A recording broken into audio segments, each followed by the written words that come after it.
Hola a todos, esto es Simplicel.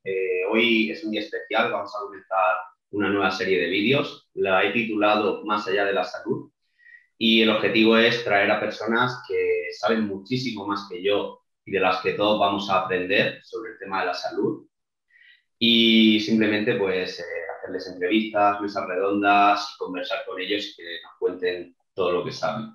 Y no podía empezar mejor esta serie que con esta invitada que tenemos hoy, que es Ana María Oliva, que es ingeniera, es doctora en biomedicina.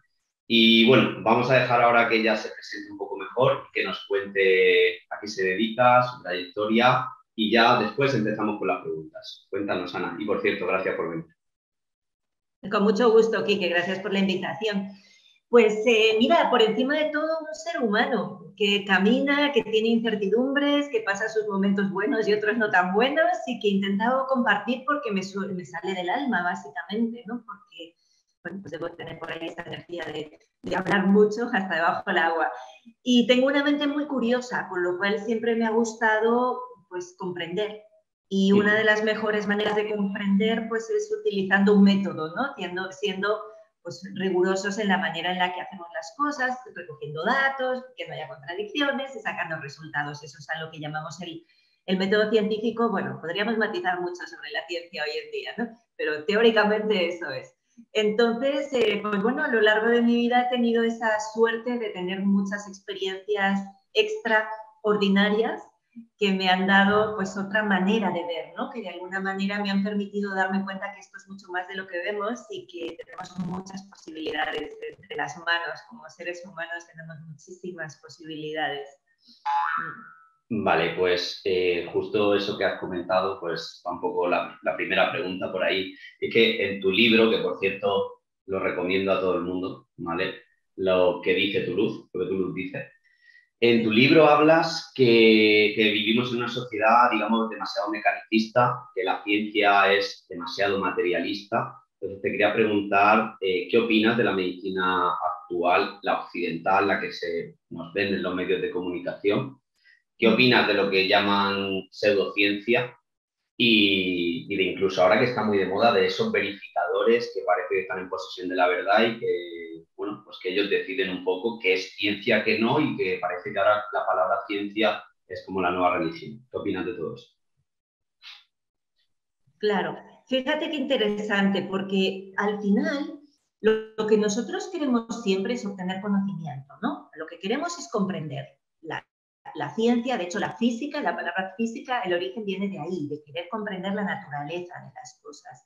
Claro, el método, la ciencia nos propone un método, la ciencia nunca limita qué puedes estudiar y qué no puedes estudiar. Se hemos quedado cada vez más en lo que solo existe lo que veo y en esa famosa disociación entre el cuerpo y la mente, ¿no? Ese pienso, luego existo y esa disociación absoluta que tenemos, ¿no? Entonces, a pesar de que tenemos muchas herramientas de medida, las únicas que aceptamos son aquellas que miden lo material o que nos permiten observar lo material. Entonces, claro, al final todo viene a ser qué partes de la realidad eres capaz de observar y qué parte eres capaz de reconocer, ¿no? Entonces, nuestra medicina, la medicina que tenemos, tiene solo 100 años de vida. La medicina alopática ni 100 tiene. Desde el informe Flexner, que fue a principios del siglo XX, 1907, 1910, no me acuerdo. 1911. 11, mira, pues desde ahí que hicieron el informe Flexner cambiaron todos los currículums de medicina. Antes de eso, la medicina era de otra manera. La medicina, y si tú miras medicinas milenarias como la china, como la ayurvédica, pues incluyen otros elementos en la medicina. Nuestra medicina alopática solo incluye un elemento, que es el cuerpo físico, lo material, físico-químico. ¿Sí? Eso es lo único que contempla. Entonces, toda intervención, tanto intento de diagnóstico, es decir, intento de evaluar qué te pasa, todo se tiene que reducir a moléculas, ¿no? A procesos bioquímicos o a problemas estructurales, porque ellos no quieren ver nada más ahí. Y luego puede ser que también te des cuenta que un día que hayas tenido un disgusto emocional terrible, pues oye, te sube la fiebre y tienes como una gripe y es simplemente el resultado de una emoción. Entonces vas a querer atender esa parte de ti. Y cuantas más partes de ti seas capaz de reconocer, más partes de ti te vas a dar cuenta de que tienes que atenderlas y que por tanto deberían estar incluidas en tu modelo médico, en tu manera de entender la vida, de entender al hombre. El cuerpo, la energía, la emoción, la mente, hasta la consciencia o el espíritu, lo puedes incluir como hace la Ayurveda. Entonces, nuestra ciencia actualmente tan materialista niega todo eso o lo parcela, digamos, no es que lo niegue porque las emociones no las niega,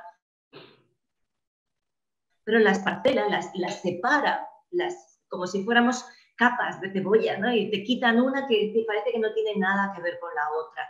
Y no se da cuenta de que somos un todo. Que sí, que separar está bien para poder comprender, para poder tener pues ese razonamiento, pero luego hay que volver a integrar, que no tenga inconsistencias. Y nuestra ciencia tiene demasiadas incoherencias, demasiadas. Entonces, claro, cuando hay una excepción, la excepción no confirma la regla, la excepción te dice que esa regla no es una ley, que quizás va por ahí, pero que te faltan datos. Entonces, cuando hay una contradicción, lo que tienes que hacer es buscar más. Y buscar más sin censurar donde estás buscando, ¿no? Porque el gran problema ahora es que nuestra ciencia solo busca lo que busca y nada más, y lo demás no le interesa. Tú tienes una subjetiva, no le interesa, porque dice que eso es subjetivo, eso no es ciencia. No, la ciencia nunca se ha preocupado del qué, se preocupa del cómo. Si tú tienes una manera de hacer algo que es repetitivo, que es consistente, que es coherente, eso es ciencia. Si tú puedes obtener un conocimiento a partir de la observación, eso es ciencia. Yo lo que observo actualmente... Y los dueños, y como definitivamente... Sí, perdona que te interrumpa. Lo que observo actualmente es que se está censurando mucho y muy en contra del método científico, y gente muy formada, gente incluso especialistas sanitarios, están aceptando eso, cuando la ciencia debe estar abierta a la refutación constante y debe, creo que, admitir siempre que se cuestione incluso lo que parezca el dogma o la ley más absoluta. Y eso actualmente se ve que hay una censura que no se permite ni la más mínima cuestión, y creo que es muy grave. Es muy grave porque la ciencia no es ciencia si no hay diálogo. Fíjate que la gracia de hacer ciencia precisamente es que tú tienes unos datos, pero esos datos tú nunca haces una declaración de esto es esto sin haber discutido antes, en el buen sentido de la palabra, en la buena acepción de la palabra discusión, sin haber estado discutiendo con tus colegas. Es decir, tú sacas los datos y hablas con tus colegas y le dices, he sacado esto, y haces una reunión y presentas tus datos y la gente te da inputs. Si no hay ese diálogo o esa discusión, de hecho, fíjate que todas las publicaciones científicas tienen un apartado que se llama discusión. Tú presentas la metodología, presentas los datos, presentas la discusión y después de la discusión presentas las conclusiones que has podido sacar después de hablar física o no con otras personas que han estado haciendo algo parecido. Y actualmente eso se ha perdido. ¿Por qué? Bueno, pues está muy claro, porque al final la ciencia ha sido secuestrada, como lo ha sido la historia y como lo ha sido otras muchas artes y todo lo humano, ¿no? Todas las humanidades. La ciencia también ha sido secuestrada. Entonces estamos construyendo conocimiento sobre falacias. ¿Qué es lo que pasa? Que llega un momento que es una locura, porque te dicen ya al final no acabas entendiendo nada. Claro que no, si es que la piedra sobre la que se fundamenta es falsa, pero pobre de ti que lo digas. Pobre de ti, que entonces te dicen que no, pues que estás loco, ¿no? Y que no tiene nada que ver. Y eso a mí me ha pasado en propia piel, es decir, no, este estudio está mal, y no, ¿cómo va a estar mal? Está publicado en Nature, pues es que me da igual donde esté publicado, está mal, ¿sabes? Entonces la ciencia sí, desgraciadamente las personas, pero yo no creo que sea solo la ciencia, ¿sabes, Kike? Yo creo que es que hemos perdido todos la capacidad de pensar. No nos cuestionamos nada, no buscamos esas incoherencias o esas contradicciones. Hemos aceptado en el lenguaje común que la excepción confirma la regla. No, la excepción te dice que la regla no es una regla, te dice que puede ser que vayas por ahí, pero que no es eso. Porque si es una ley, no hay excepción, el sol sale cada mañana. No hay excepción a eso. ¿Sabes? Y ese es el problema aquí no es tanto que tanto hayas estudiado, porque estamos viendo personas muy, muy estudiadas, con muchísimos títulos, que son totalmente cerradas de mente, que es que no les puedes hacer pensar, no les puedes hacer pensar, ni son capaces de aceptar una incertidumbre o una duda, ¿no? Y en cambio te encuentras personas muy sencillas, que no tienen ningún tipo de estudios, que piensan. porque están acostumbrados a observar y a ser críticos. Sí. Y eso es lo que necesitamos recuperar, el pensamiento crítico. Totalmente, sí. En esa línea, no sé si conoces a Nassim Taleb, al autor de Antifrágil y El Cisne Negro, es un filósofo que está ahora muy de moda, y ese tipo de personas se los califica como hippie, intelectual, pero idiota. Quiere decir un poco que son gente a lo mejor muy puesta en su materia, pero con la mente muy cerrada y, claro, en esa cerrazón pues no consiguen ver otras cosas y sobre todo pensar. Al final están, pues, lo que se nos enseña también en el colegio mucho, ¿no? Repetir cosas y hacer refritos. Yo creo que sé esto, pero en verdad lo único que hago es memorizarlo y repetirlo. Ni lo he cuestionado, ni lo he repensado, ni lo he descubierto por mí mismo. Y me creo que lo sé. Y lo otro que quería comentar también que habías dicho, los artículos científicos, como bien dices, tienen su discusión y también tienen su apartado de conflictos de interés, que muy poca gente llega a leer y que son súper importantes, ¿vale? Porque ahí está el quid de la cuestión. Al final, vivimos en un mundo que se mueve en torno al dinero y el dinero manda al final lo que pueda decir una investigación científica, ¿vale? Entonces... Y la gente tiene que saber, que en este momento no hay ciencia como había antes, en el sentido lo que se llama ciencia básica. La ciencia básica es la ciencia que intenta saber por el placer de saber, por la curiosidad de conocer las cosas. No existe la ciencia básica en este momento. Toda la ciencia que se hace es ciencia aplicada. Es ciencia que tenga un objetivo concreto de fabricar algo concreto, que dé una patente concreta que te permita recuperar la inversión que has hecho. Y las únicas personas que están dando dinero para la investigación son los mismos que están queriéndote vender sus productos. Entonces es la pescadilla que se muerde la cola. Mira, yo cuando estuve haciendo mi tesis doctoral, yo quería saber cómo, el comportamiento de las células con la electricidad. Eso es lo que yo estudié, ¿no? Quería caracterizar las células eléctricamente, que ya está bastante hecho. Quería saber hasta dónde podemos llegar a modificar el comportamiento de una célula con frecuencias, ¿no? Y me dijeron, no podemos hacer simplemente eso, jugar por jugar. Tiene que haber un objetivo. Entonces vamos a ponerle que vamos a crear un antibiótico eléctrico, porque si no, no te lo van a aceptar. Digo, bueno, pues dale, pues ponle un antibiótico eléctrico, ¿no? O sea, a mí me da igual. Sería algo como el Zapper, ¿no? Exacto. Déjame jugar, ¿no? Ponle el nombre que quieres, pero a mí déjame hacer las cosas. Pero me llamó mucho la atención y de hecho me llamaron la atención varias veces cada vez que yo decía que yo estaba estudiando porque me fascinaba conocer, ¿no? No, tú tienes que, por favor, no hables de ciencia básica, eso no se puede hablar, tienes que hablar de algo que tiene un propósito, que tiene un objetivo final que sea comercializable. Entonces, claro, el tema es que como todo tiene ese objetivo final que tiene que ser vendible, que tiene que ser patentable y darte un rédito económico, claro, los que lo hacen son los mismos. Entonces, siempre hay un conflicto de intereses en ciencia. El 100%, bueno, voy a decir el 99% de lo que se está haciendo ahora es con conflicto de intereses y está generado por la misma gente que está siempre detrás de todo. Por todas las farmacias que están detrás de todo queriendo vender sus propios productos. Y hay que ser muy ingenuo para creerte que las empresas que fabrican armas les interesa la paz en el mundo, o que las personas que se dedican a venderte químicos para tu cuerpo les interesa que tú estés sano. Hay que ser muy ingenuo para creer eso, ¿no? Entonces, eso es lo que pasa, que la ciencia ha sido secuestrada por el dinero, por los intereses y la posibilidad de escaparte de ahí. Y entonces, claro, tú siempre construyes en base a lo que tienes antes. Fíjate cómo funcionamos, ¿no? En ciencia nadie cuestiona los dogmas iniciales. Nadie dice, oye, pero es que nunca se sacó una foto de la bomba sodio-potasio o de la membrana celular. No tenemos, hay 15 modelos diferentes de membrana celular, pero nadie sabe cómo es. Perdona que te interrumpa, Ana. Yo eso es algo que cuando estudiaba fisiología, bioquímica, todo esto, siempre me he preguntado. Todos esos dibujitos que nos enseñan en los manuales, en realidad son modelos inventados. No existen fotos, como dices, no hay una camarita que entre a ver cómo funciona esa molécula transportando otra cosa. De hecho, he escuchado incluso de algún experto en bioquímica decir que gran parte de la bioquímica es todos supuestos. Entonces, no sé si puedes desarrollar un poquito más, esto que me parece muy interesante.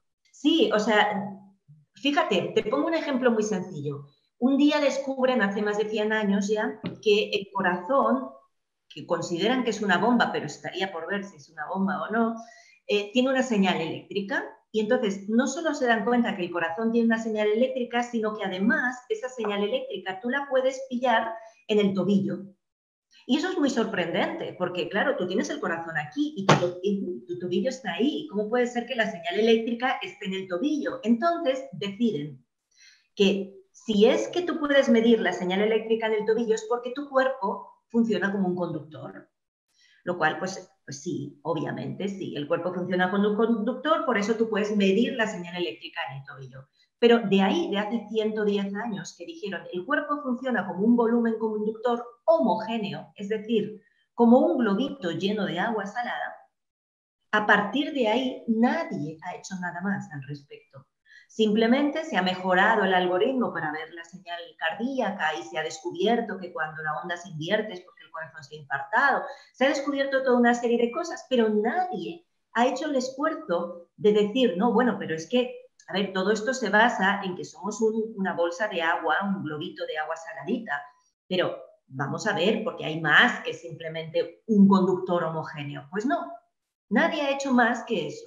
Entonces, ¿qué pasa? Cuando a ti te miren ahora, por ejemplo, el efecto que puede tener un teléfono móvil sobre la salud, siguen considerando que tú eres simplemente un globo de agua saladita. ¿Por qué? No sé.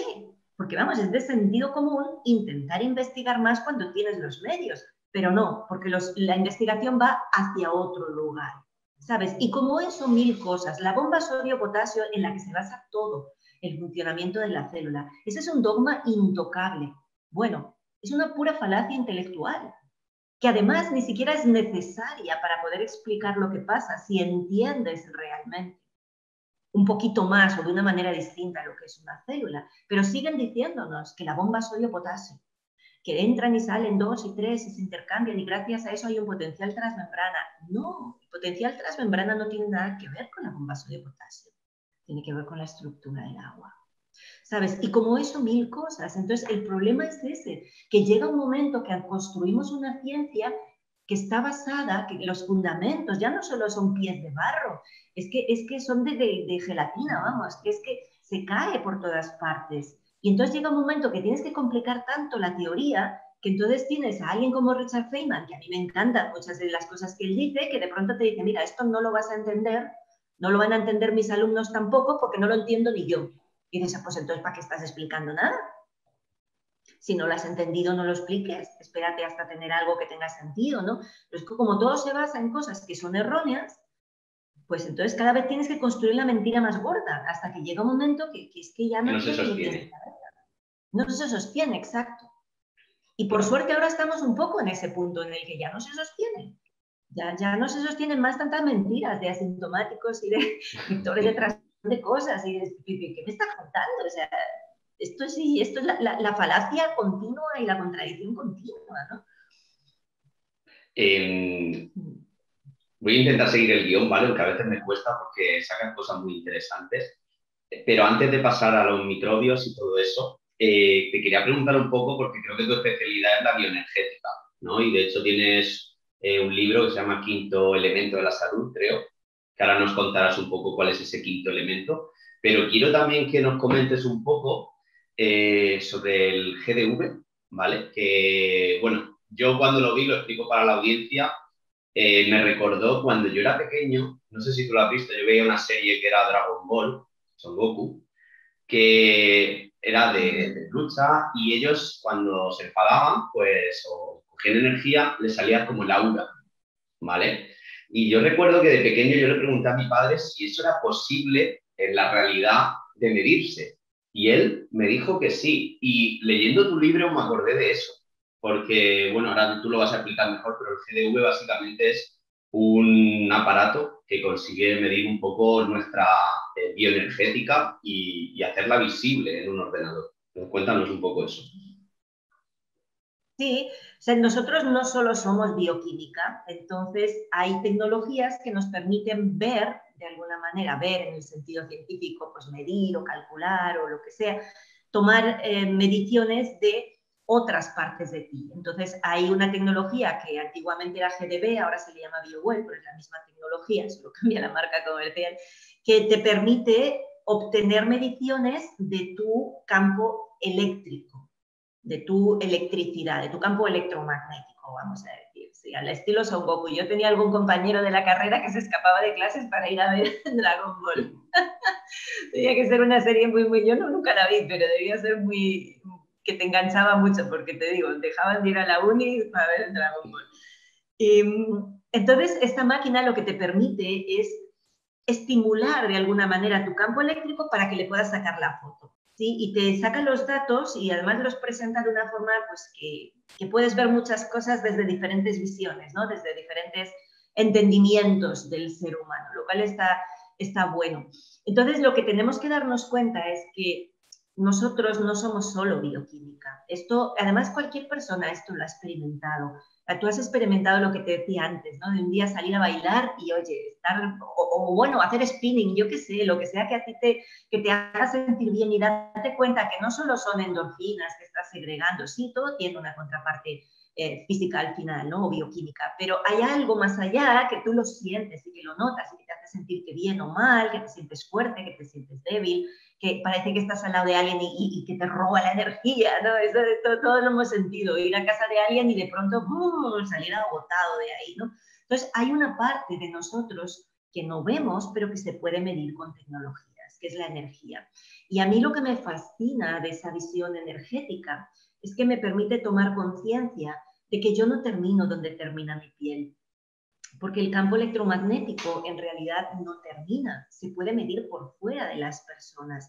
Es como ese aura que llamaban los antiguos, ¿no? Ahora le llamamos campo bioplásmico, campo bioenergético, da igual, porque al final es lo mismo, es decir, alrededor tuyo tú sigues emitiendo al más puro estilo imán.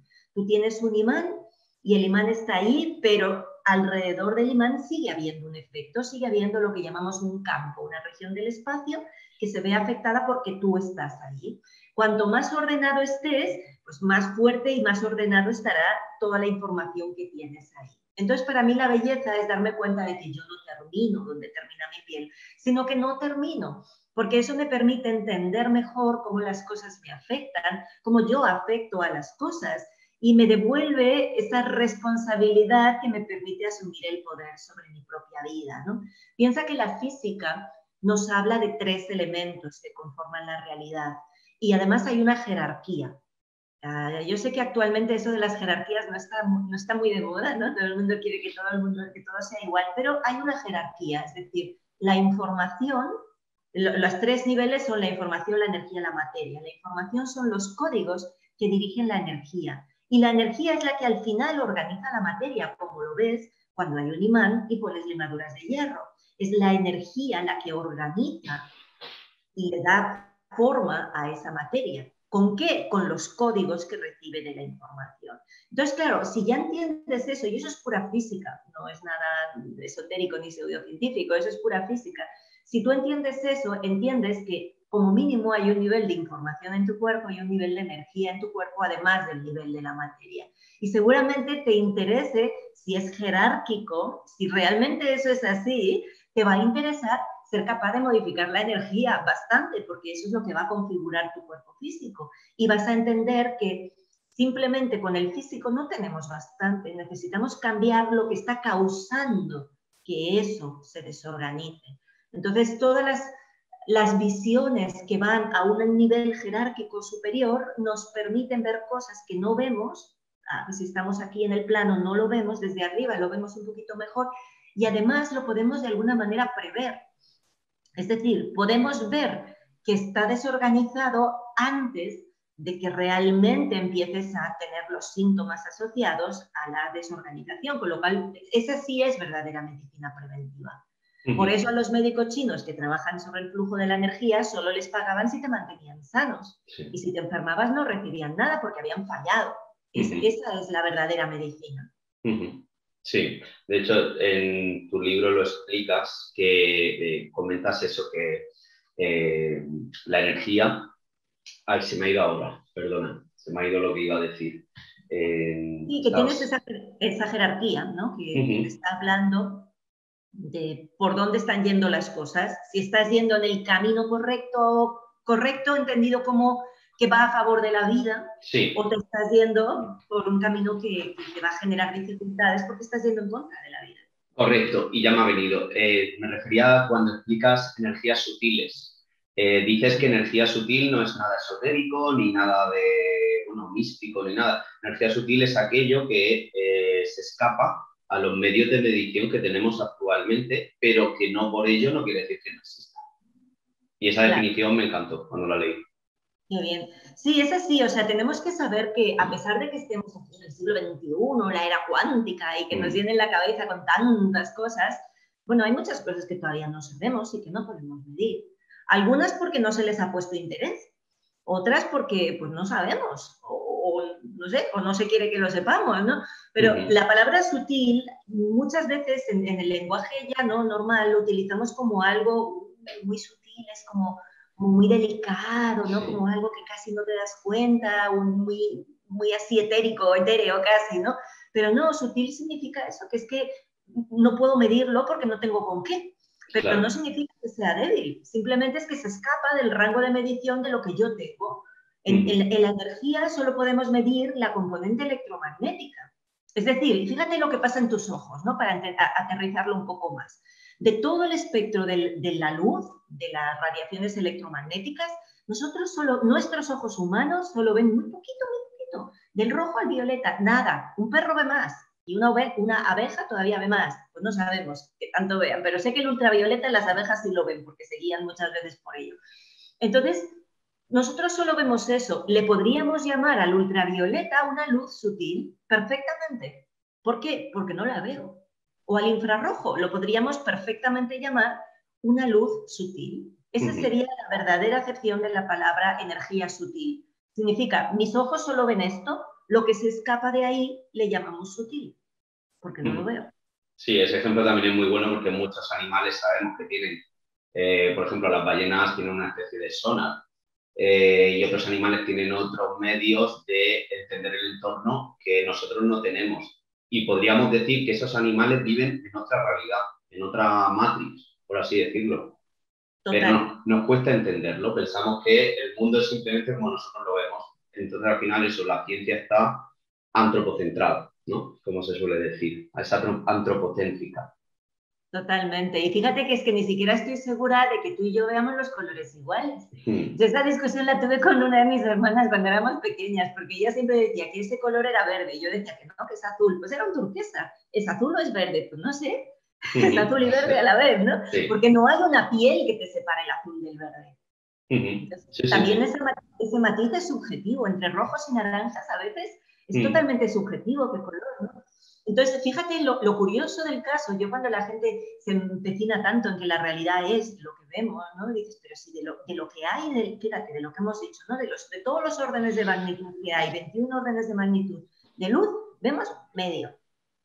De todos los sonidos, solo escuchamos entre 20 y 20 mil hercios. No escuchamos ni por abajo ni por arriba. Ballenas y perros escuchan mucho más que nosotros.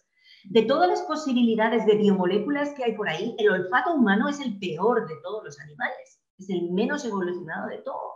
Es decir, todos nuestros sentidos son limitadísimos. Y no solo limitados, es que al final tú solo ves lo que te han entrenado a ver. O sea, ya no solo es que solo veas esos colores, sino además que todo lo que, como tú interpretas la realidad, viene totalmente programada por cómo te han enseñado Ujú. a, a interpretarla. Entonces, estamos muy, muy limitaditos en cierto modo como para volvernos tan arrogantes de creer que lo sabemos todo, ¿no? No, efectivamente, los humanos vivimos una realidad y otros animales viven otra. Y quién sabe si otros más viven otras.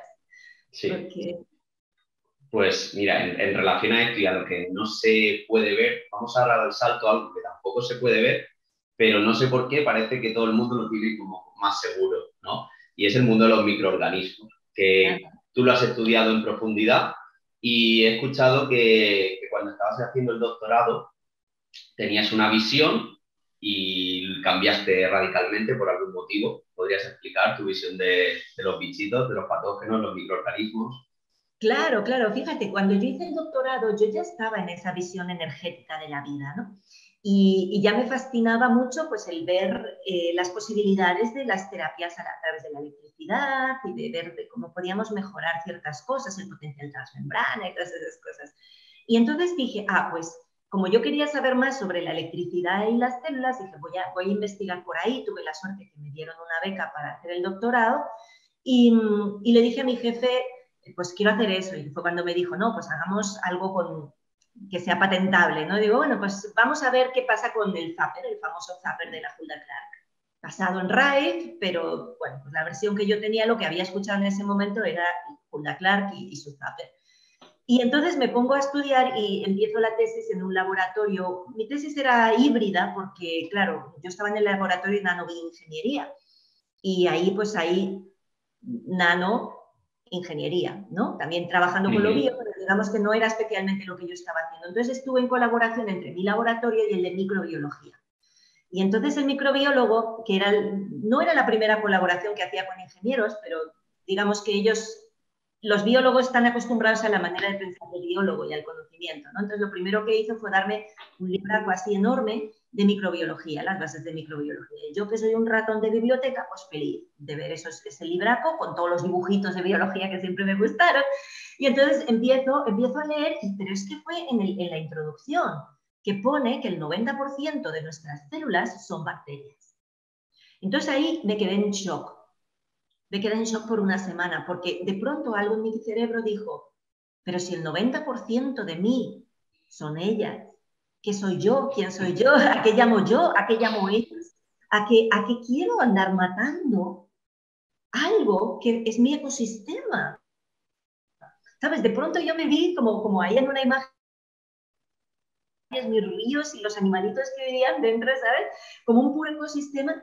Y dije, no, pero ¿cómo me voy a dedicar a matar?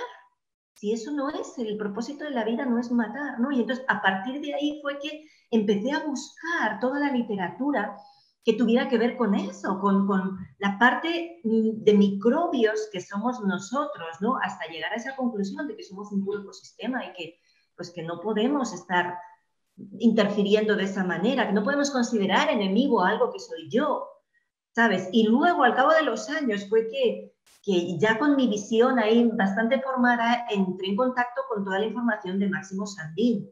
Y entonces ahí ya sí se me abrió el cielo, porque dije, ahora está todo estructurado, ahora ya toda la búsqueda que yo había hecho durante 10 años del libro por acá y cosa muy surrealista por allá, de pronto te lo encuentras todo súper bien estructurado con Máximo Sandín y todo bien explicadito y dices, ya, ahora sí, ahora ya sí, ahora me cuadra todo, ¿sabes? Y te cuadra esa visión en la que la vida es una cooperación, es decir, incluso yo me acuerdo cuando estudiaba el máster en ingeniería biomédica, teníamos el primer año era de nivelación. Los que veníamos de la rama técnica nos nivelaban a bio y los que venían de la rama bio a la rama técnica. Entonces nosotros hacíamos biología molecular y celular, fisiología, fisiopatología, toda la parte bio, pues toda la carencia que teníamos, ¿no? Y me acuerdo que en una de las clases, pues no sé de qué asignatura era, pero algo bio, vino una persona a dar una clase magistral que fue magistral y nos hablaba de cómo las bacterias en un momento determinado se juntan y en vez de ser ya organismos individuales, se empiezan a hacer una colonia, pero se empiezan a especializar, ¿no? Y esa célula que antes era solo una bacteria más, de pronto se convierte en una especie de órgano de un organismo más grande, ¿no? Yo ahí quedé fascinada porque de alguna manera es lo que ves cuando ves un hormiguero o cuando ves un panal de abejas, ¿no? Ves que sí, son hormigas individuales, pero están muy especializadas en funciones distintas, ¿no? Y nos decía, 10 hormigas son 10 hormigas, pero 11, no sé cuál era el número, digo uno al azar, pero era como decir, 10 hormigas se comportan como 10 unidades individuales, pero llega a la 11 y entonces de pronto se hace un hormiguero. Y de pronto hay una estructura social totalmente distinta, una especialidad. Y yo estaba fascinada con esa idea, que es muy lamarckiana también, ¿no? De Darwin, Lamarck, Pasteur, Béchamp, todo ese paradigma que venimos heredando de un lado, pero que hay uno paralelo al otro, esta idea de la simbiosis, de la cooperación. Y de hecho, fíjate que la medicina lo ha ido aceptando, ¿no? En cuanto, por ejemplo, pues a toda el microbioma que le llaman, ¿no? toda la flora intestinal, incluso pues algunos virólogos hablan de nuestro ambiente viral también, ¿no? Es decir, nosotros tenemos nuestras propias bacterias y también nuestros virus que son nuestros, entonces igual que te puedes visualizar como una manzanita, que digo yo, ¿no? Tú estás en el medio y tienes tu campo de energía alrededor, es toroide como una manzana, te puedes imaginar como una nube de microbios caminante, porque eso es lo que somos, ¿no? Entonces, para mí, echarle la culpa a eso que soy yo, de los males del mundo, es pura ignorancia. Claro. Es pura ignorancia, ¿no? Es parte de ese constructo del enemigo, que es el que nos han metido en el tuétano de los huesos a fuego, desde que nacemos, que el mundo es escaso, que es todo competencia, que el mercado se autorregula gracias a la competitividad y a la competencia, y sobre todo pues que aquí estamos solos, cada palo aguante su vela, y sabes, y que cada perro se lama su herida, que es lo que hace, cuántas expresiones tenemos de eso, ¿no? Estamos aquí solos y esto es una guerra, o tú o yo, o tus hijos son los míos, porque esto hay una escasez, y es lo que nos siguen diciendo, ¿no? Entonces, y el constructo del enemigo, lo que ocurre es culpa del otro. Y si no, o sea, fíjate la victimización que hemos sufrido como sociedad, ¿no? Y el infantilismo, que es paralelo a eso mismo. Ahora tú eres víctima de los microbios o eres víctima de la estadística médica, simplemente, sin causa alguna y sin responsabilidad ninguna, una de cada X mujeres van a tener cáncer de mama. ¿Por qué? Porque lo dice la estadística. Hombre, pero será que habrá maneras de darme cuenta por qué eso está ocurriendo, cuál es la causa y ver qué estilo de vida es el que favorece eso o favorece lo contrario, ¿no? Pero fíjate que ahora somos puras víctimas. Víctimas de una naturaleza peligrosa, acechante, que te va a destruir, que si no es con un tornado, es con un volcán, y si no es con los millones de virus, de cosas, ¿no? No. Aquí hay algo que no tiene sentido. Y lo importante para mí es buscar esas contradicciones, ¿no? O sea, para mí es una contradicción absoluta pensar que 90% de tus células en número son bacterias y que le vayas a echar la culpa a eso de que tú estés bien o mal. Pues, o sea, a otras que vengan, pero si tú eres eso, ¿cómo le vas a echar la culpa a lo que eres tú? Sí. Es como decir, la culpa de tu hepatitis es que tienes un hígado. Hombre, pues sí, pues claro, si no tuviera hígado no tendría hepatitis, eso está claro, porque la hepatitis es una inflamación del hígado, ¿no? O sea, vaya tontería, pues eso es lo mismo, ¿no? Es la misma idea que siempre repetimos, que echarle la culpa a los bichos es como echarle la culpa a los bomberos de estar en un incendio. O sea, por eso digo, aquí se trata simplemente de pensar, ¿no? No estamos aquí para convencer a nadie de nada, pero tú observa tu vida y hay muchísimos ejemplos muy sencillos que te van a decir cuál es la causa y cuál es el efecto, porque la gente lo que está confundiendo es eso. Lo que nos hacen creer es que la causa es el efecto y el efecto es la causa. Por ejemplo, nos hacen creer una cosa tan surrealista como que las moscas son las que crean la basura. Hombre, no. Las moscas están ahí porque hay basura. A nadie se le ocurre ver un perro muerto en la carretera lleno de gusanos descomponiéndose y pensar que los gusanos han matado al perro. Entonces, si eso lo tenemos tan claro, ¿por qué cuando es en nosotros le damos la vuelta? Y porque encuentras una bacteria dices que es la causa. No, hombre. Eso para mí es una cosa que me llama mucho la atención, ¿sabes? La manera tan distinta en la que procesamos la información cuando es humana o cuando no es. Es decir, cuando nos toca más de cerca o cuando no, cambiamos totalmente la manera de interpretar. Yo suelo decir que como tuve la suerte de no criarme, pero sí pasar las vacaciones en un pueblito chiquito donde hay más animales que personas y donde hay muchas vacas, pues si tú imagínate que yo me voy con mi tío a pastar las vacas un día y a la mañana siguiente las vacas, de las 12 vacas, 8 aparecen enfermas. ¿Qué es lo primero que se te pasa por la cabeza? Pues deben haber comido algo mal. Un envenenamiento, es lo más lógico. Pero si en vez de eso somos 8 personas que nos vamos a cenar o 10 personas que nos vamos a cenar y 6 se enferman, el primer pensamiento que te viene es que me lo has pegado. Es que lo he pillado. ¿Por qué? ¿Por qué esa diferencia en la manera de pensar de una cosa y de la otra? ¿Sabes? ¿Por qué cuando no nos afecta tanto personalmente le encontramos más el sentido común, pero cuando nos afecta es como que perdemos el sentido común y directamente vamos a lo que nos han dicho, a lo que nos han adoctrinado, ¿no? Sí. La causa de las patologías son los patógenos. Sí. Y eso a mí me llama mucho la atención. Yo perdona Ana, cuando leía a Massimo Santini y escuchaba una entrevista, me sorprendió un montón, me explotó la cabeza cuando él dice, por ejemplo, que en las nubes hay bacterias y que incluso se hacen las nubes por bacterias, que en una gota de agua de mar hay no sé cuántos millones de virus, en un poquito de arena del mar o de tierra del campo, todo está lleno de virus, en el aire hay virus, estamos rodeados de virus. Y él mismo dice, y su página web creo que se llama así, somos virus y bacterias, o estamos hechos de virus y bacterias. Entonces, así cuando lees eso, es que, claro, de él además, que es profesor de la Universidad Complutense, o sea, que no es ningún don nadie, ¿vale? Por si alguno ya está pensando que este es un loco del que estamos hablando y tal. No, no, no.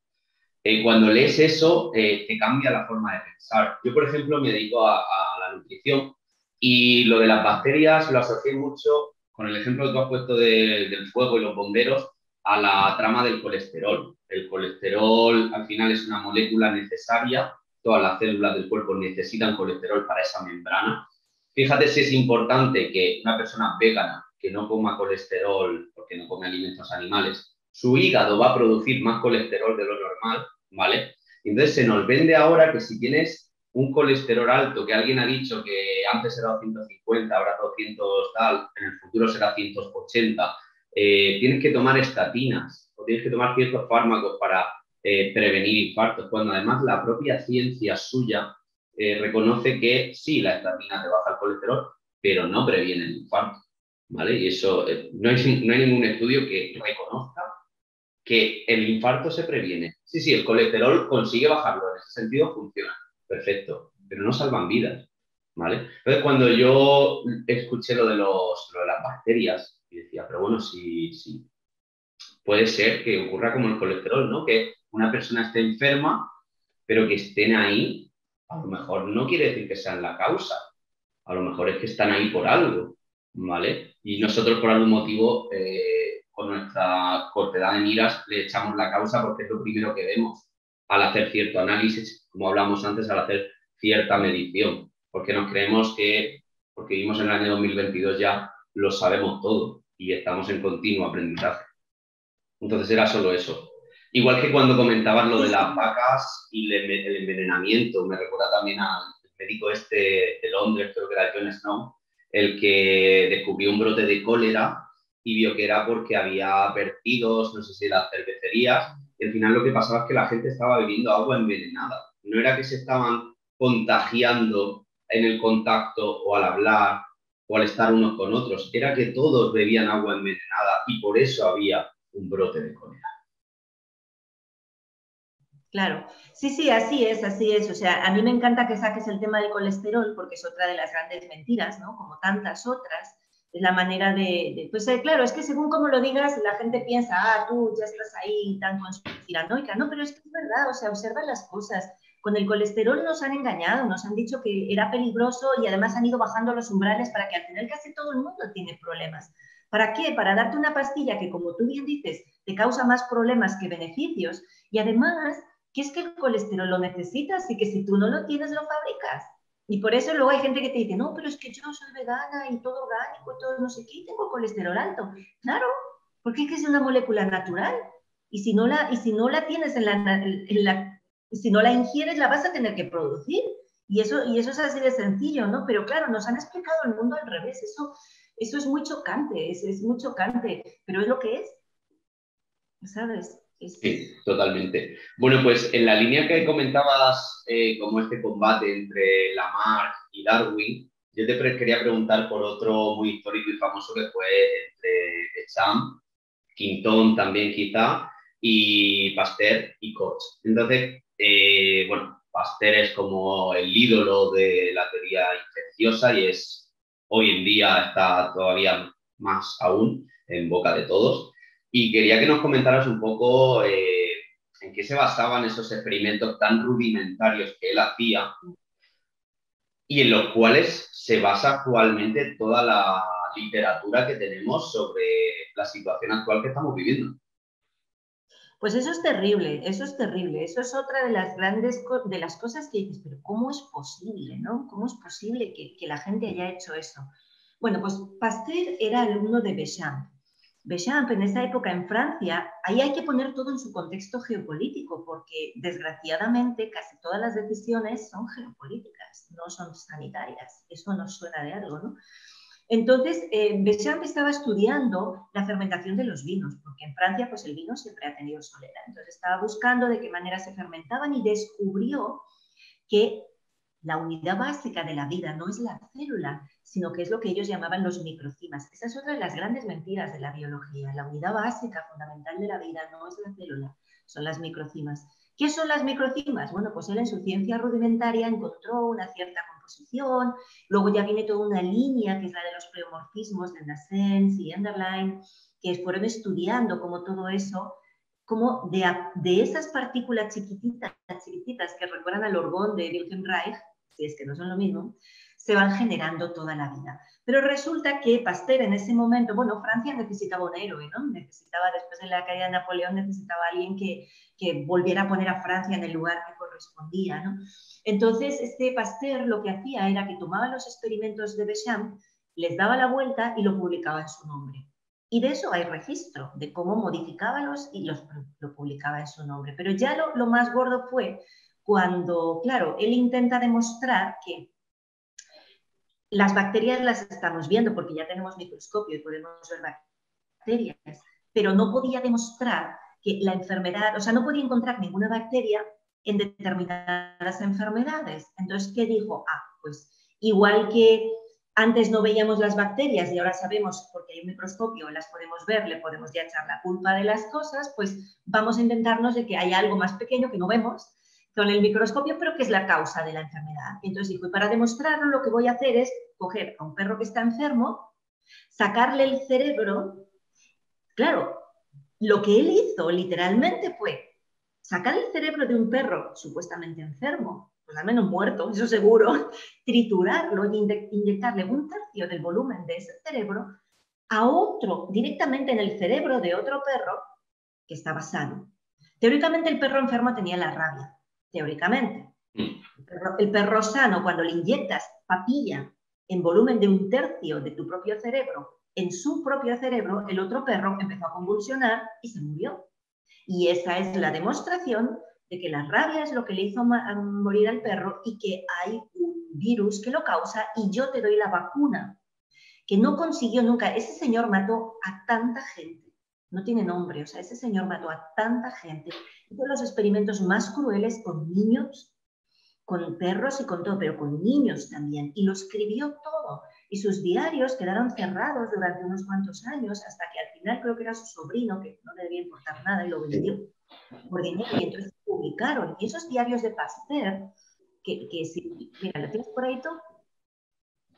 Es este libro el que está hablando Ana, bueno, The Private Science of Louis Pasteur, de Gerald Gayson y publicado por la Universidad de Princeton en los años 90 como una cosa así, digamos, bueno, oculta, porque su sobrino, como dices, creo que fue el que sacó toda su información, la familia no quería sacar esas notas y bueno, pues ahí está la información esa que estás contando.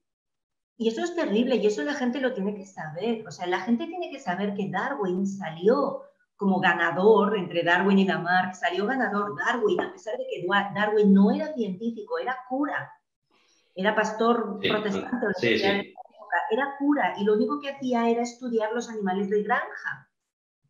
Y con eso, y toda la financiación de las primeras sociedades eugenistas, es decir, las tiene la predominancia de unos pocos y el eliminar porque a ellos les parece que los otros son débiles, de ahí salió Darwin. Heredero de Darwin viene Pasteur, por lo mismo, porque sostiene toda una estructura en la que desempodero a la persona, victimizo a la persona, le quito todo poder para hacerse cargo y el poder se lo doy a esas personas o a esas empresas que tienen los antídotos de eso que pobrecito tú eres una víctima. Entonces, para mí es muy importante que la gente entienda eso. Pasteur fue un fraude con mayúsculas, fue un fraude y sigue interesando porque interesa.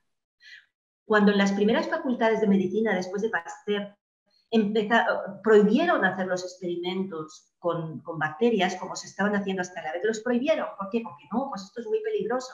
Desde que los médicos no hacen ningún experimento, siguen creyéndose que las bacterias son peligrosas. ¿Sabes? No, es que hay bacterias buenas y bacterias malas. No, hombre, no le des cualidades humanas a algo que no lo es. Estamos todo el rato haciendo eso, ¿no? Dándole intención humana y cualidades humanas a la naturaleza, que no lo es. ¿Sabes? No existe tal cosa como bacterias buenas o bacterias malas. No existen. Hay bacterias que su metabolismo va a sacar unas toxinas que a ti no te sientan nada bien. Sí, eso está claro. Pero eso es lo mismo de siempre. ¿Por qué la bacteria cambia el metabolismo y se maligniza? Porque ha cambiado el entorno. Si a una bacteria que no come lactosa, lo único que le pones es lactosa, la bacteria muta epigenéticamente, cambia su genoma para poder comer lactosa. Si en tu cuerpo estás lleno de toxinas, tú eso lo sabes perfectamente, tu microflora intestinal va a cambiar para adaptarse a esa toxicidad y para ayudarte a librarte de esa toxicidad y que tú puedas seguir viviendo, ¿no? Sí, totalmente. La pregunta a veces también es, cuando se da un tratamiento con antibióticos, ¿la persona ha mejorado por el tratamiento con antibióticos o a pesar del tratamiento con antibióticos? Porque al final tenemos que saber que el cuerpo tiene su capacidad de recuperación, que en estadística se llama regresión a la normalidad. Sí, la persona, tú vas a decir que ha mejorado porque sus síntomas son menos evidentes, pero muy probablemente no haya solucionado la causa. Claro, es decir, tú tienes una persona, vamos a poner un ejemplo parecido, vamos a decir así, tú igual eres joven, no te acuerdas de cuando aquí en España hubo una intoxicación por el famoso aceite de colza, que no era el aceite de colza, pero es síndrome tóxico. Exacto. Entonces, hubo una intoxicación en un grupo de gente, se le echó la culpa sabían que era una intoxicación, pero el síntoma era una pulmonía bilateral atípica. Atípica, ¿por qué? Porque no había bicho asociado. ¿Ok? Entonces, tú tienes una pulmonía y cuando hay una pulmonía te dan un antibiótico. Y te dan corticoides y te dan lo que te tengan que dar, lo que te digan que te tienen que dar, ¿vale? Pero tú imagínate una persona que tiene pues, una neumonía en la que hay una bacteria asociada y tú le das un antibiótico, que es la palabra más fea que existe en el mundo, pero tú le das un antibiótico y matas a todas esas que estaban haciendo su trabajo, porque si había las bacterias ahí es porque ya había una intoxicación, una inflamación y algo, y las bacterias están ahí para ayudar a librarte de todo eso, por puro pleomorfismo, no por nada más, están ahí. Entonces, si tú matas a las bacterias, los síntomas desaparecen. Pero eso no significa que tu cuerpo haya podido solucionar el problema por el que puso en marcha ese mecanismo. Es decir, tú tienes, imagínate, que tienes una persona, no sé si lo digo bien, pero es como yo lo suelo decir, que tiene un montón de empastes de mercurio, todavía amalgamas, por tanto muchos metales pesados que van licando al intestino y tienes cándidas. Porque las cándidas comen metales pesados, además les encanta el azúcar y además les encantan otras cosas, pero básicamente si las cándidas que tenemos todos, si sobrecrecen es porque tienen comida, si no, no sobrecrecen. Claro. ¿Okay? Entonces tú tomas algo y matas las cándidas. Primero, las cándidas al morir hacen ¡puf! Y sacan todos los metales pesados que se habían comido. Entonces tú tienes una intoxicación otra vez que ya la tenías por metales pesados, porque ellas venían a ayudarte, pero tú las has matado. La persona tendrá menos síntomas, sí, pero ¿ha solucionado el problema? No. Entonces, eso es lo que pasa con los antibióticos. Y cuidado, que hay que tomarlos cuando hay que tomarlos, porque hay veces que en ese proceso la vida está en riesgo. Y entonces hay que valorar, bueno, pues vamos a quitar el riesgo a la vez que luego buscamos la causa y solucionamos la causa. ¿Sí? Pero lo que no vale es que yo quito, tengo una infección de orina, me tomo un antibiótico. Ya, pero es que esa infección tenía una causa. Correcto. Y si no quitas la causa, has quitado la infección, has quitado los síntomas, me he curado. No, has bloqueado la manera en la que el cuerpo se estaba curando, lo has bloqueado. Tú te sientes mejor, eso está bien. Bueno, si tu vida estaba en riesgo, sí, pero aunque hayas quitado el síntoma, vete a mirar por qué tienes una infección de orina, por qué tienes una neumonía. ¿Sabes? correcto. Y por eso yo quiero ser muy clara en eso. O sea, no se trata de decir que nunca hay que tomar antibióticos. No hay que tomarlos de la manera que los tomamos, que es que la gente se los toma sin preguntar, se van, se sacan su antibiótico, se lo toman. No, pues es una barbaridad. O se lo recetan porque sí. ¿No? Como antes, fíjate, hace unos años tenías una enfermedad que de repente te sentías mal, tenías fiebre, ibas al médico y te decían, no sé, será una diriasis porque no hay nada, será un virus. ¿Y me tomo algo? No. La gripe con medicación 7 días y sin medicación una semana. Sí. Eso fue toda la vida. Sí. Así. Ahora, con algunos virus te dan antibióticos. ¿Pero por qué? Pero si nunca ha funcionado. Sí, porque, bueno, pues con eso lo único que vas a hacer es hacer lío en tu cuerpo. Entonces, si tienes una infección que está tu vida en riesgo, un antibiótico te puede salvar la vida, claro que sí. Pero tienes que saber por qué se hizo esa infección. No basta con que, ya está, apago el fuego, pero es que, ¿sabes? Ahí tenías un quemador que sigue permanentemente quemando. Y has apagado el fuego, pero el quemador sigue. Entonces vas a tener otro fuego y peor. Sí, correcto. A ver, al final, esto, como siempre digo, no es cuestión de criticar tampoco porque sí a la medicina alopática. Dicho con un ejemplo, los cascos en la moto salvan vidas, pero lo que no puedo hacer es llevar en todo momento un casco por si acaso, estando sentado, me vaya a caer y me vaya a romper la cabeza, ¿vale? Entonces, con eso es igual. Como tú has dicho, en ciertos momentos de vida o muerte sí que tienen sentido, pero quizá el problema es que cada vez se recomiendan medicaciones para estados menos graves, por tal de vender al final más fármacos, está claro el interés. Y añadimos a eso el problema de que nunca se explica al paciente, o casi nunca se explica, no vamos a generalizar, la causa del problema, ¿vale? Y que al final el fármaco es un parche para, como tú has dicho, quitar unos síntomas, hacer una falsa sensación de que la persona se ha curado, pero si tú no le explicas que ese malestar es por algo que él está haciendo, no le das responsabilidad, lo infantilizas, lo tratas como un niño, pues entonces nunca vamos a tener realmente salud. Y entramos en una dinámica de que estamos en el mayor gasto sanitario de la historia y en una sociedad, pues probablemente la sociedad más enferma de la historia, porque en Occidente ya no nos morimos como antiguamente de todas las enfermedades infecciosas que a lo mejor sí que hay en África o en otros sitios, pero tenemos una cantidad, ya no voy a entrar en obesidad, que siempre lo típico se dice obesidad, cáncer, están surgiendo, y yo lo veo en consulta, una cantidad de problemas autoinmunes que llegan personas jóvenes, sanas, que de repente les sale algo raro y que además la propia medicina no les sabe tratar, no sabe muy bien por dónde ayudarles. Entonces, esto es algo que tenemos que tener en cuenta para Claro, reflexionar. claro, por eso cuando hablamos de los expertos, a mí me da mucha risa. ¿Sabes? Cuando dicen, no, es que los expertos han dicho, bueno, ¿quiénes son estos expertos y en qué son expertos? Porque desgraciadamente nuestra medicina occidental no ha solucionado un solo caso de enfermedad crónica en 100 años. Entonces, ¿es qué expertos me estás hablando? O sea, si yo tengo ahora mismo un coche que es automático, ¿vale? De cambio automático. Las transmisiones de los cambios automáticos, como te fallan, las cago. Porque ahí si no te sale más a cuenta comprarte todo nuevo. ¿No? Imagínate que tengo ahí un fallito que salta el piloto de la luz de la transmisión automática y voy a un taller y le pregunto, ¿usted ha arreglado alguna vez una transmisión? Y me dice, no, pues obviamente me voy a otro taller.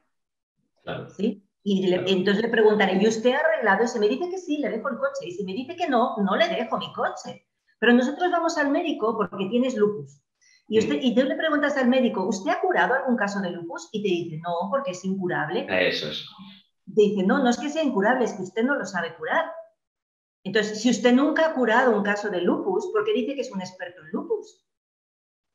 Es un experto en mantenerlo, pero no en curarlo, ¿no? Pero en cambio nosotros aceptamos con muchísima facilidad que un experto es aquel que no sabe curar esa enfermedad. No, pues ¿qué experto es ese? O sea, ¿dónde hemos dejado el sentido común, Quique? Es lo que yo me digo, ¿dónde hemos dejado el sentido común? Si tú me dices que nunca has podido curar a nadie de eso, entonces no eres un experto en eso.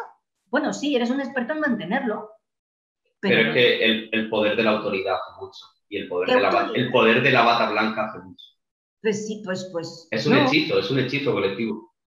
Sí, entonces hay que tener eso muy claro, chicos. O sea, la medicina occidental, desgraciadamente, no contempla casi ninguna parte de ti, más que una, la fisicoquímica, no contempla nada más de eso y no tiene ni media clave ni siquiera en la fisicoquímica, porque yo hablo con muchísimos médicos y les digo, oye, pues ¿sabes qué me he dado cuenta? ¿Sabes qué hemos descubierto? Bueno, no hemos descubierto, pues eso está clarísimo. Hay un reflejo que es el reflejo de horizontalidad, ¿no? Entonces, tus ojos siempre tienen que mantener la horizontal. Si, por ejemplo, tú tienes una mala oclusión bucal porque te han quitado una pieza, te ha colapsado la estructura o porque tienes una mordida abierta, por lo que sea, tu cuerpo siempre va a mantener la horizontal. Y si tiene que torcer el cuello un Sí, poquito, lo tuerce. Entonces tú vas a compensar. Igual tienes una sí, escoliosis porque te quitaron una pieza sí, bucal. Y eso los médicos no tienen ni idea. Y te dicen que la escoliosis es mala suerte, claro, básicamente, idiopática, que quiere sí. decir que trato como un idiota para que te creas que yo sé, pero en realidad no sé, por eso le llamo idiopática. Es una palabra que me repatean los iradios, me parece horror. O como un diagnóstico tipo lumbalgia, ¿no? Dolor de espalda. Vale, y Sí. has llamado a lo mismo de Porque, otra manera, ¿no?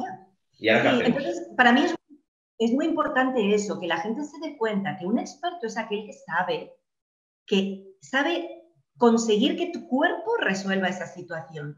Si no sabe resolver, no sabe ayudarte a que tu cuerpo resuelva esa situación, entonces no es ningún experto, por mucho que tenga 5 títulos, es que me da igual cuántos diplomas cuelgues en la pared, eso me da exactamente igual.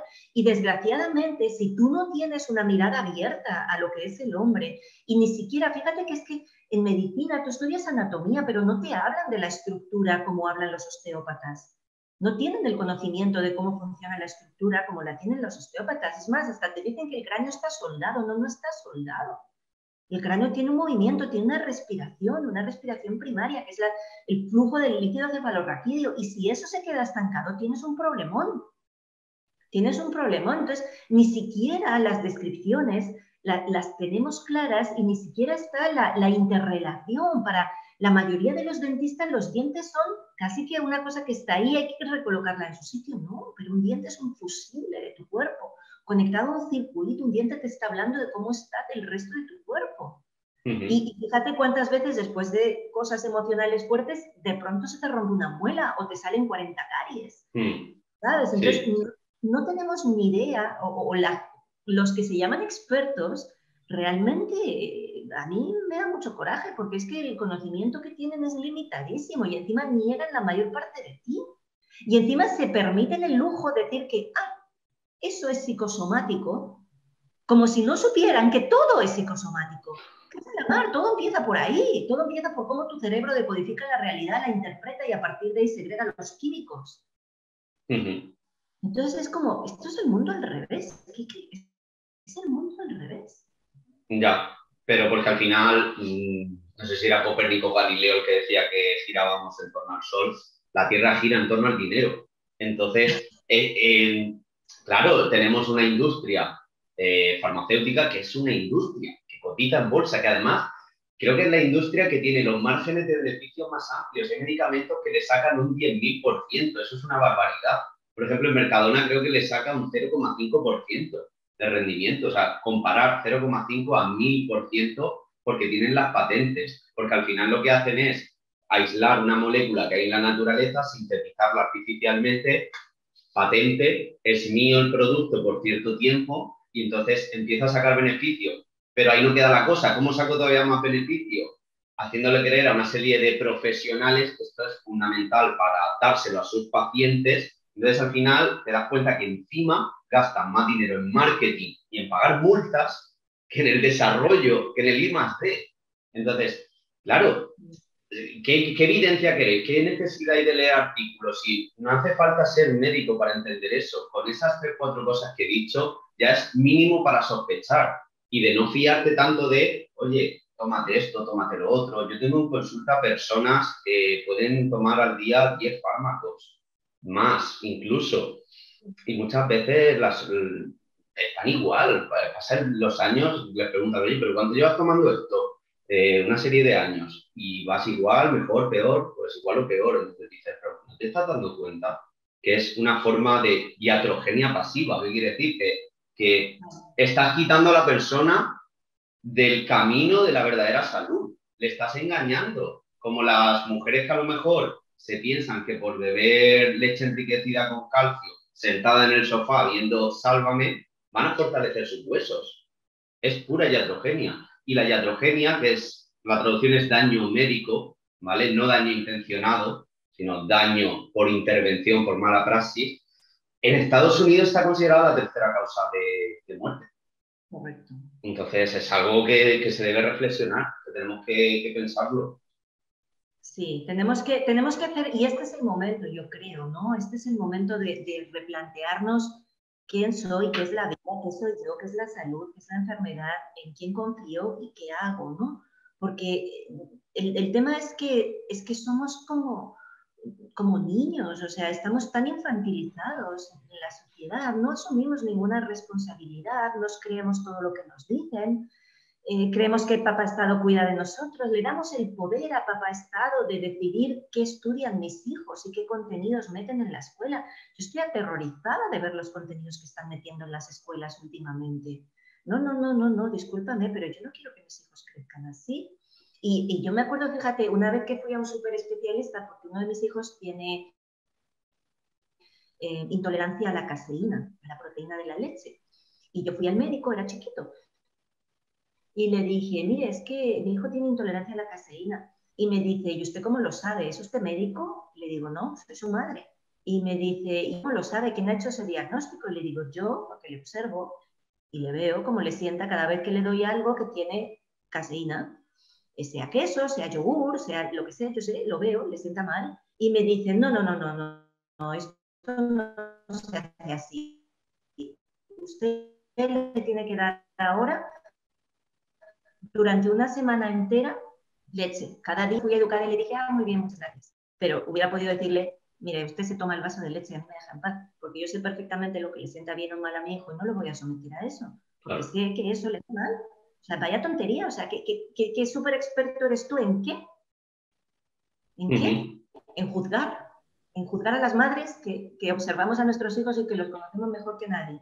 ¿No? Entonces, para mí lo importante siempre es, vamos a pensar, por favor, vamos a pensar, vamos a observar patrones y vamos a observar contradicciones y vamos a darnos cuenta. Si resulta que yo tengo una migraña y cada vez que tengo migraña me tomo el ibuprofeno y me alivia la migraña, oh, qué bien, pero el día siguiente vuelvo a tener migraña, pues entonces tendré que hacer algo, ¿no? Y el médico me dirá, no, mira, pues es que eso es hormonal, bueno, pues tendré que hacer algo. Claro. O me dirá, no, mira, esto es, El pues estrés, tendré que pues hacer habrá algo. que hacer algo. Sí.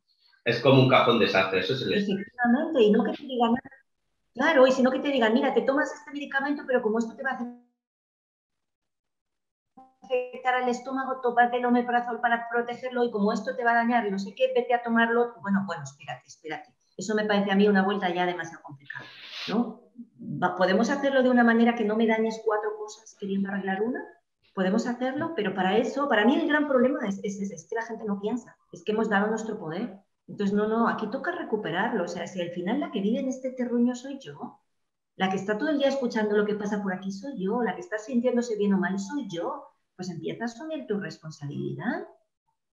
Empieza a Sí. asumirlo porque el médico no se va a morir de tu nada, no se va a morir de lo que tú comes a mí no me engorda.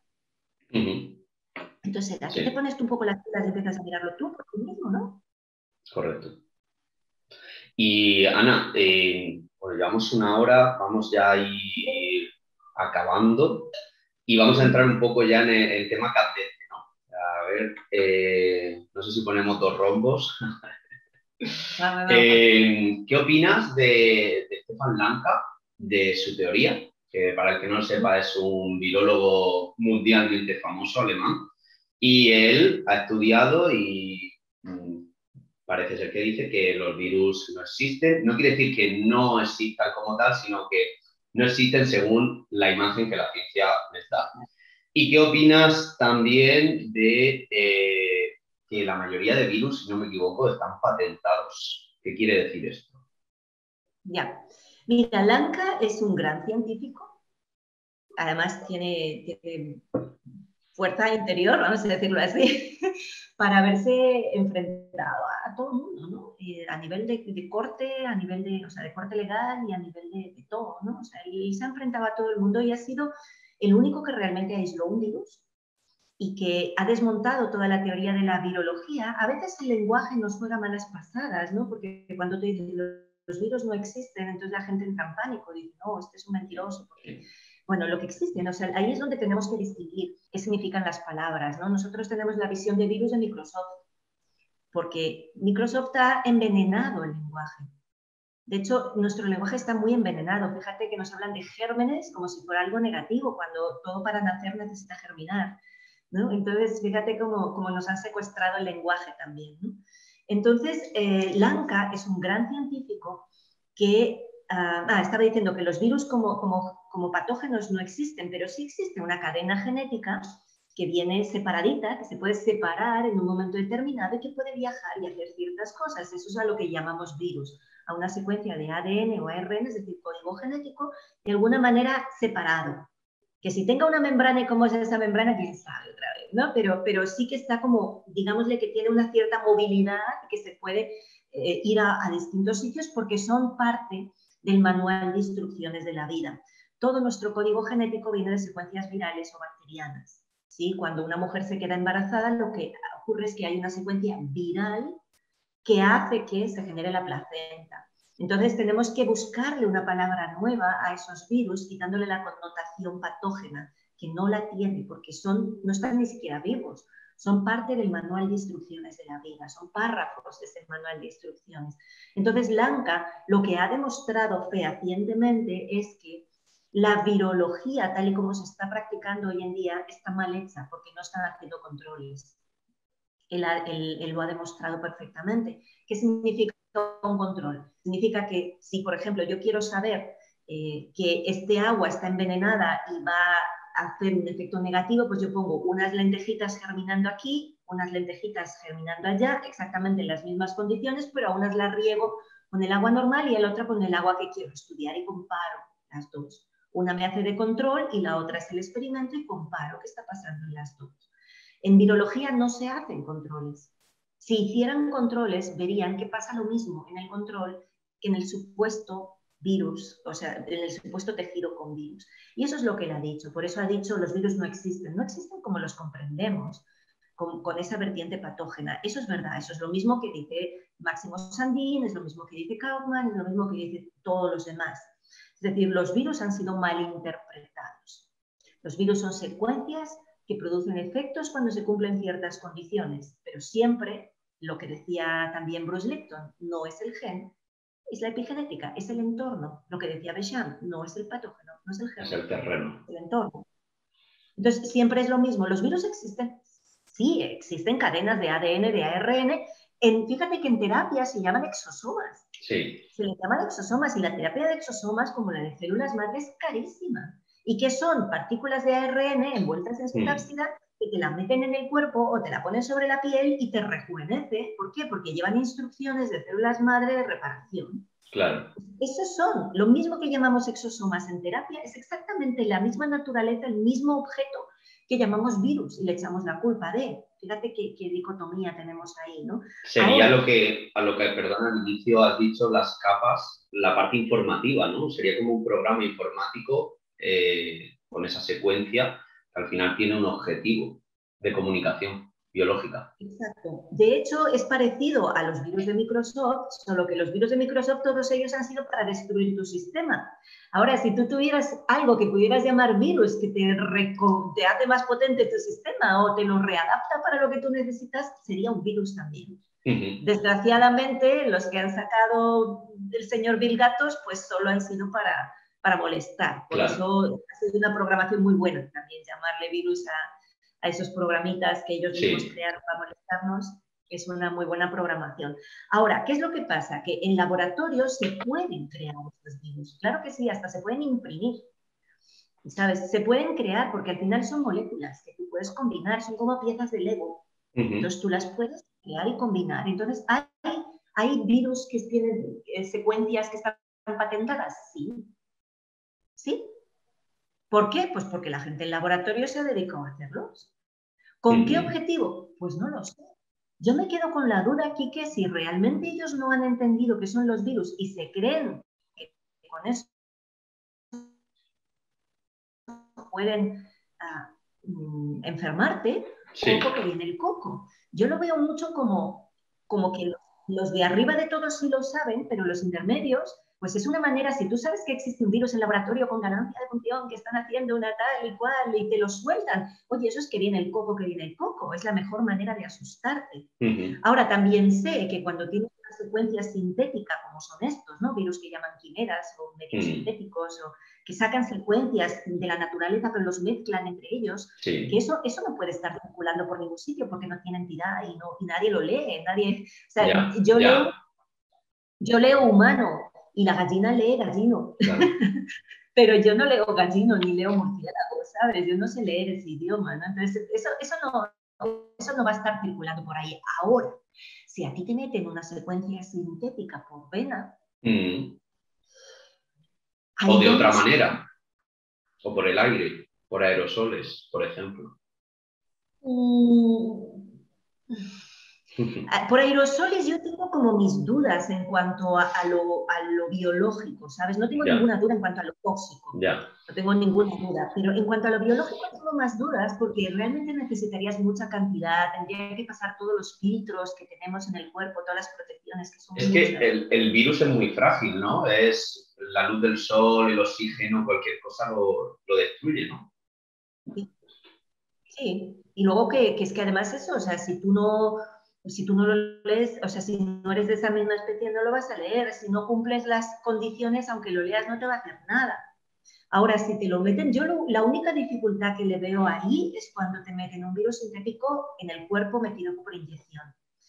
Ahí ya no, eso no quiero, porque ahí ya no sé qué puede pasar, porque aunque sea sintético, pues ya lo hacen para que ya ha pasado todas las barreras porque lo has metido directo. Y entonces ahí sí que puede ser que tu cuerpo lo lea y se ponga a hacer cosas que no debería hacer, por ejemplo, fabricar ciertas proteínas que no necesites o producir ciertas inflamaciones en ciertos lugares que no necesitas, y es porque de pronto en tu sistema ha entrado una información que ha hecho todos los bypasses posibles y ha entrado. Entonces, para mí, el único problema yo lo veo con tema de inyección. Con aerosoles están, pero están en versión tóxico para mí. Lo que veo más ahí es toda la toxicidad, pero lo otro lo veo el problema cuando son inyecciones. Entonces, resumiendo esta parte, según lo que yo también leí hace poco de la trilogía esta de Massimo Santin sobre el patógeno actual, él decía que los virus naturales no tienen esa capacidad de dañar, como se nos plantea al menos, pero sí es verdad que los virus quimera, los que se hacen en laboratorio con el cerebro de un mono inyectado en un conejo y eso a su vez inyectado en un perro, esos sí tienen esa capacidad patogénica, pero según tú, no sería tan contagioso y el vector, por así decirlo, sería a través de inoculación o otra forma que a lo mejor no conocemos, ¿no? Pues así es como yo lo veo. Yo he estado hablando con otras personas de este tema también, porque al final yo no soy bióloga, ¿no? Pero, y siempre llegamos a esa conclusión, o sea, si es por fuera, el cuerpo tiene muchas barreras para evitarlo y tendría que ser mucha cantidad, pero si te lo inyectan, entonces ya es otra cosa. Ya es otra cosa, ¿no? Es como pasó con las gripes aviares y porcinas. O sea, ¿de cuándo un humano puede tener una gripe aviar? Claro. Pues solo porque esos virus se crían o se hacen crecer en huevos de ave, en embriones. Entonces, claro, ahí ya absorben parte de la información y entonces ya cuando entran en tu cuerpo, pues ahí pueden hacer lío. No sé qué tanto. Por eso hay que evitar esas inyecciones todo lo que se pueda. Ya. Y aclarando un poco el patógeno actual, porque yo no tengo claro de si realmente está solo en una base de datos, en algún ordenador de, no sé si del año Hopkins o de Wuhan, de donde sea, o si realmente es un virus quimera y si existe. Te pregunto a nivel oficial, no sé hasta dónde has llegado tú en este sentido. A nivel oficial no te sé decir, o sea, la patente del SARS-CoV-2 está desde hace años, no me acuerdo desde cuándo, pero está desde hace años la patente de ese virus de laboratorio. Otra cosa es que hicieron un experimento sobre 10.000 pacientes de supuesta enfermedad y, y de ninguno de los 10.000 consiguieron aislar esto mismo. Eso pregunto. Entonces, claro, ahí ya se te quita, o sea, dato mata relato. Es así de sencillo, ¿no? Como dice Jonander Echevarría, dato mata relato. Si no lo has conseguido aislar de ninguna persona enferma, es que eso no está circulando. Además, un virus quimera es muy difícil que circule porque no tiene soporte. La única manera es por inyección. No hay ninguna más. Entonces, luego, claro, luego ahí viene cuando analizas la situación, que es el decir, bueno, ¿por qué la gente se ha enfermado? Ese es otro tema. Sí. ¿Por qué la gente se muere? Ese es otro tema. Claro, sí, totalmente. Vale. Bueno, Ana, pues para acabar te quería preguntar un poco, ¿qué es para ti la salud? ¿Cómo ves la salud actualmente o incluso el sector de la salud? Cuéntanos un poco. El sector de la salud lo veo en reconversión absoluta, porque creo que toda esta situación le ha hecho a mucha gente plantearse muchas cosas, ¿no? Para mí la salud es la expresión de la vida, o sea, para mí lo que hay que pensar es qué es la vida y qué somos nosotros, porque la salud simplemente es el estado natural de tu ser expresando la vida que eres. Ahora, otra cosa es qué es lo que tú consideras de ti, ¿no? ¿Qué es lo que tú observas o reconoces de ti mismo? Desde luego, la salud no es la ausencia de enfermedades, es un estado positivo, radiante, y dependiendo de cuántos aspectos incluyas de ti, pues vas a decir de una bioquímica en homeostasis, vas a hablar de unas emociones que te permiten expresar la felicidad que está en el fondo de realmente lo que nosotros somos, de la alegría de vivir y del gozo de estar vivos, una mente que está en paz y que te permite acceder a esos estados de felicidad y a estados de amor incondicional, que al final eso es lo que somos, ¿no? Entonces, para mí la salud es el estado natural en el que yo irradio esa vitalidad, esa felicidad y ese amor que soy. Entonces, el sistema médico no va a tener más remedio, si quiere salir adelante y no quiere que todos se vayan hacia otros sistemas alternativos, va a tener que empezar a incluir otros aspectos de nosotros, el físico, con muchísima mayor profundidad, el estructural, el bioquímico ya lo tiene metido, pero tiene que integrar también todo lo emocional, lo mental, y tiene que integrar incluso lo espiritual, porque al final, fíjate que otra de las mayores causas de muerte en los países es el suicidio, y nadie habla de ello, y el suicidio es espiritual, es la pérdida, es la pérdida de sentido de la vida, ¿no? Ahí es cuando ya no tienes esperanza y porque nada tiene sentido. Entonces tenemos que incluir eso, si no, ¿cómo vas a luchar contra, cómo vas a luchar, no sé si es la palabra, cómo vas a colaborarle a la gente que recupere la salud? Pues necesitamos hacer un ejercicio personal de reflexión, de decir, ¿quién soy yo? ¿Quién soy yo? Tengo que observarme, tengo que ver cómo me afectan las cosas, tengo que llevar mi pequeño diario en el que observe lo que he comido, cómo me he sentido, lo que he hecho, y de esa manera voy a tener muchos más datos de mí. Y la salud siempre va a ser la expresión de la vida. Así como tú contemples la vida, así vas a contemplar tu salud y así vas a buscar herramientas que te ayuden a eso, a recuperarla. Las terapias alternativas en Estados Unidos, por ejemplo, son consumidas por 80 millones de estadounidenses. Es un cuarto de la población, a pesar de la demonización que tienen. Entonces, yo creo que la gente, en parte, es un poco consciente también de eso. Sí, porque la gente está muy cansada ya del fracaso de la medicina. O sea, la medicina que tenemos es maravillosa para urgencias. Si tienes una urgencia, vete al hospital, porque es donde es fortísima y fenomenal. Y oye, ¿y necesitas un reemplazo de cadera? Perfecto. Ahora, ha fallado en todas las crónicas y ha cronificado cada vez más y más y más y más enfermedades. Entonces, ahí no podemos ir porque ahí estamos fallando. Ahí significa que necesitamos más datos, necesitamos incluir más cosas en la película para poder realmente salir adelante. Fíjate que ningún médico estudia nutrición. Eso la gente lo tiene que saber. Los médicos no estudian nutrición. Los médicos no estudian nada, una hora en toda la carrera respecto a las vacunas. Entonces, el médico no es un profesional de inoculaciones, no lo es. Ha hecho una hora en toda la carrera que básicamente es el calendario, nada más.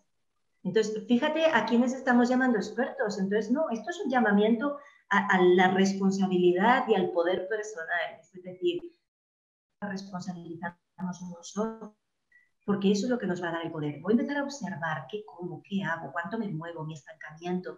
Voy a empezar a observar mis emociones, mis pensamientos, mis creencias. Voy a empezar a tomar nota y a ver con todos esos datos a qué conclusiones llego. que probablemente el día que hago deporte, fíjate, me duele menos la cabeza o me siento mejor.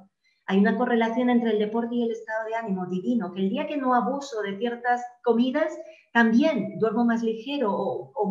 Entonces vas a empezar a entender cómo tú estás funcionando y vas a empezar a elegir esa manera de vivir, ese estilo de vivir que está alineado con tu vida, sabiendo que cada uno de nosotros somos distintos y lo que le vale a un bombero no me vale a mí, que estoy sentada la mayor parte del día. El bombero tiene otras necesidades.